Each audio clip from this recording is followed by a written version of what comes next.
Hey, fellow Ristopians, welcome back to Ristopia. Happy New Year to you all. Happy New Year. Hi, my new subscribers. Hope you're enjoying the content. And today we have a little package arrived.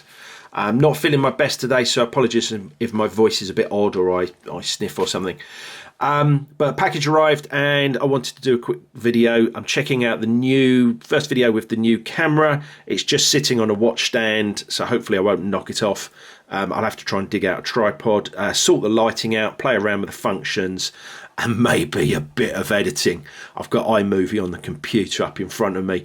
First time I've uploaded movies. Went on a recent trip to Hawaii, Kauai and Oahu, and I've only just put the videos from that trip on from the camera because I wanted to get the video from this video. I've done a previous one, it didn't work out very well, so I'm recording it again. But yeah, so hope that all goes well. Hope the quality is a bit better and things are going to improve for 2024. Doing a pits maneuver currently, which is basically a nice slow wrist roll of the watch that I'm wearing. It's a little bit awkward because of the camera position. I'm a bit struggling a little bit.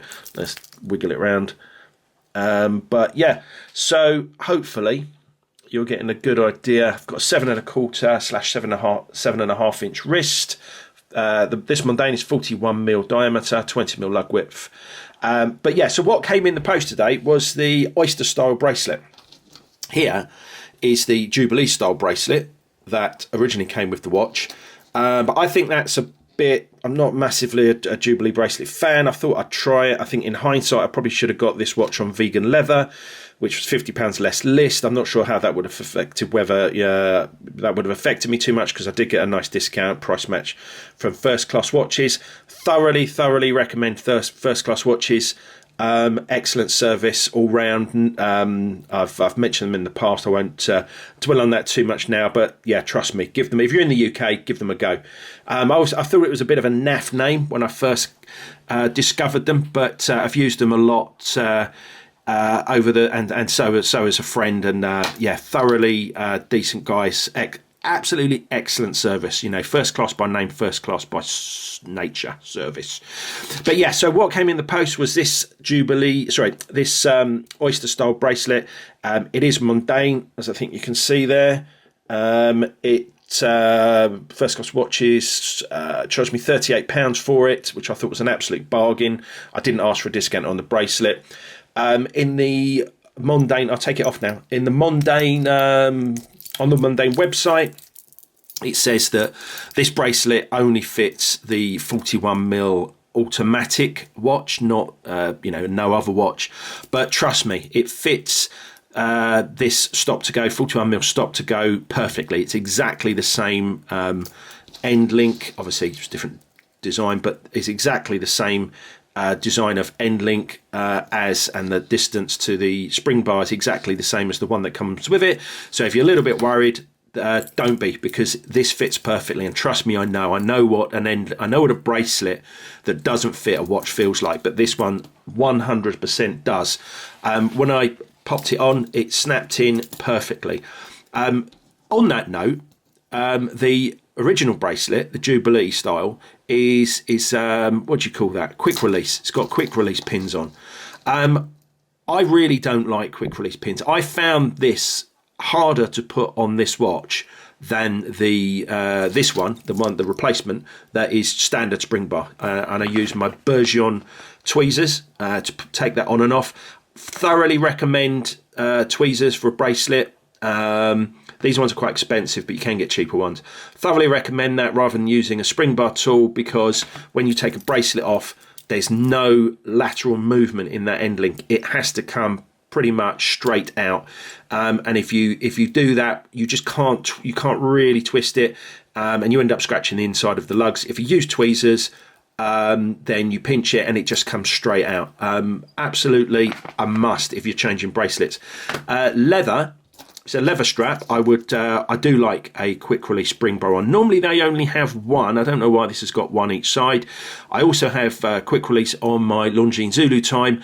I've never taken that bracelet off, but you know, being a guy, seeing that quick release, I did sort of pull it and try and take it off. I didn't manage to get it off, and I just hopefully they sprung back in properly. And I think they were a bit of a liability. And on this watch, I found it more difficult to use these than a normal spring bar. Not sure why. I found it quite difficult to pop that back on. It's pretty easy to take off, but it was a pain, trust me, to put back on. But that's what I found anyway. But and people do feel that these are, you know, just something waiting to go wrong with all the, you know. But you know, I'm not a fan. My experience of them is I'm not a fan. So luckily, the Oyster style is standard spring bars, and it fits perfectly. I think I prefer Oyster anyway. I think the Jubilee's too fussy. I think that it looks better with the Jubilee. Some people might disagree. It's quite sort of a kind of dressy looking piece. Some people might feel that the Jubilee looks better. I think the Oyster Star, I think it goes quite a chunky design, you know. It's not a very fussy design, and I think that goes better. But, you know, it's personal taste. The other differences, let me continue with the bracelet. Now, when I got this out of the packet in my last video, and I talked about it, one thing I said was it was really light. This new bracelet is much heavier than the one it comes with. And this watch now does not feel like a light watch. It feels like a normal weight watch, what I would describe as a normal weight watch. It's much heavier, as I've said, and it's significantly thicker, I would say. There's just more metal. It also, one thing I didn't like with the original is it's a pressed, you know, I'm not too fussed about a pressed steel clasp, but the new one is a milled clasp, fully milled clasp. Has 6 micro adjust positions on the clasp, whereas the original only has 2, so bigger or smaller. Now, some people may say that being a dive style clasp with safety is kind of overkill for what is quite a dressy looking watch.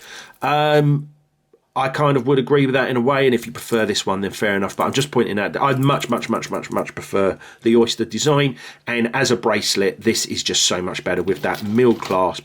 It's heavier, it just feels more substantial. It's got a much nicer feel for it, and I think it looks a lot better. So it's heavier, it's chunkier, as I've said.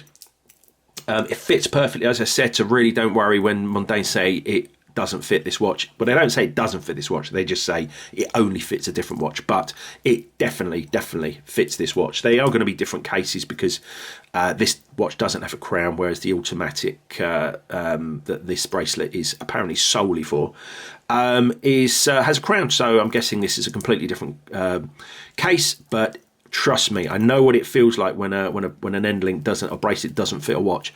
But this does perfectly. It's snapped in there beautifully.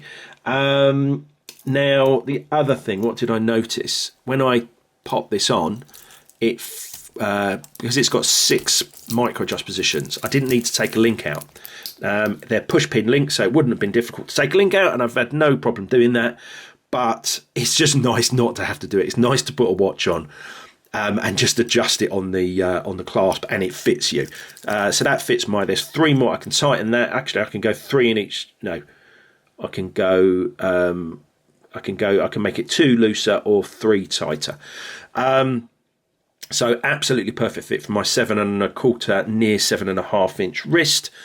Very pleased for it. I may be ordering soon. I can't remember what brand it was. It's about £35. It's a curved end leather strap. I've got a deployant that I can stick on there. Black leather strap, which hopefully it's curved end but with a straight spring bar. I did look at going to the strap tailor. They will make one. I think this watch doesn't really justify having a strap tailor strap made, and also, you know, I'm not sure how it's going to look. I think I'd rather just take a chance on a £35 one and try that on here. I don't particularly need it to fit the case completely, but I don't want it straight. I want the leather to be curved, and I don't really like bent spring bars. I'd rather have a leather strap that's curved where it meets the case, but still using a straight spring bar. And so I'm going to try that. But I am really happy with this now. It's quite a dressy piece. My only niggle is there's no taper. I'd rather have a watch with a taper, but then again, I'd rather it was more than 20 mil and then tapered. 20 mil's not really my size. I prefer 21. Sometimes 22, but it's a really nice piece. I bought it for the movement. Haven't removed any links, zero taper, I've mentioned that. Mentioned the quick release, mentioned the fact it doesn't have a crown. One thing that means is you do kind of, often try and put it on upside down because you haven't got that crown to orientate it for you, but it's not a biggie. The previous model that did have a crown that they've discontinued now, it was an odd-shaped crown, as I mentioned in the previous video. And I think no crown is better than an odd-shaped crown. But it is what it is. This is the one you can get now. Now, a couple of things I didn't mention about the watch itself in the previous video. It has a hand alignment function. So using a little tool in there, you can align the seconds, minute and hour hand, straighten them up, align them so that when it's actually in operation, everything lines up nicely, and it's going to do that. Yeah, I haven't even talked about the stop-to-go in this video. When it goes back round again, I'll try and hold it like that with no reflection, and you can see it do its magic. Another magic thing that it does is the Lume. Now, I'm not bothered about Lume. I know a lot of people are. I found that when you wear this in ordinary, sorry about the constant reflection. I will sort the lighting out soon. When you wear this normally, and then you go to bed, I guess, is when you'd need the Lume, or in any sort of dark situation. I found that the Lume, well, the Lume is on the back of the hands. I should have said that. There's no Lume on the front. They're on the back, and that reflects onto the dial, which I'll show you in a minute. But we're coming up to the stop-to-go function now, so I will hold that still. So what's going to happen, if you keep an eye on the seconds hand, it will stop. Then look at the minute hand. So second hand stops, minute hand advances by a minute, and then the second hand continues to go. That's a function of the Mondaine clocks that are on all Swiss railways and airports. It's a cool little feature, I quite like it. But going back to the Lume, this isn't going to be great to show you at 20 past 4 because the hands are right next to each other. But the Lume is on the back of the hands, and that then reflects onto the white dial with a green glow. I found that in normal usage, it doesn't reflect it's not very bright. But if you get a torch out, and then make that, let's try not to blind everyone, and then you make that Lume, you ignite the Lume. I'm sure you can see there, turn that torch off, that it's creating a green glow behind the hands, and that is like a shadow on the back onto the dial. I didn't pick a good time to do that, but when the hands are not one on top of the other, it does look pretty cool. I find it's like a party trick. And it doesn't. It would be good if it were that bright ordinarily without using a torch, but I found that just doesn't happen. Maybe if I'd been out in bright daylight and then run indoors, went to bed, or run into a dark area. If you go to the cinema, if you were out and you were on a bright summer's day, went into the cinema, all dark, that would probably be loomed up quite nicely. But I found that it doesn't work particularly well. I'll just do that again, and I'll turn the light off. There we go. So let's now, that's with the light off. There you go, and you can see that looks really cool. And if the hands, I'm not going to change the time. If it was a manual, if it was just by pulling the crown out and changing the time, I would.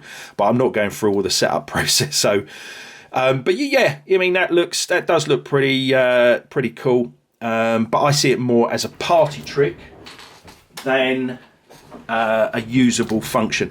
One thing I will say on that is that Grand Seiko, maybe it's something Grand Seiko could learn from, because a lot of Grand Seikos don't have Lume at all, and one of the reasons for that is because the watches just look better in the daytime. They haven't got any white lume showing. Everything is Zuratsu polished. But maybe they could start putting lume on the back of their hands, because then at least you'd have some lume, and it would be, you know, maybe they could do it in a way that it does work really, really well. Yeah, so Grand Seiko, if you're watching, get lume in the back of your hand. Well, that's everything. I think I've covered everything on that today. Hopefully you've enjoyed that. Let me know in the comments below if you've got any questions on anything, whether the new video format is better than the old one. I hopefully may even be doing some editing soon. Any questions, comments below. But for now, one wrist, live it.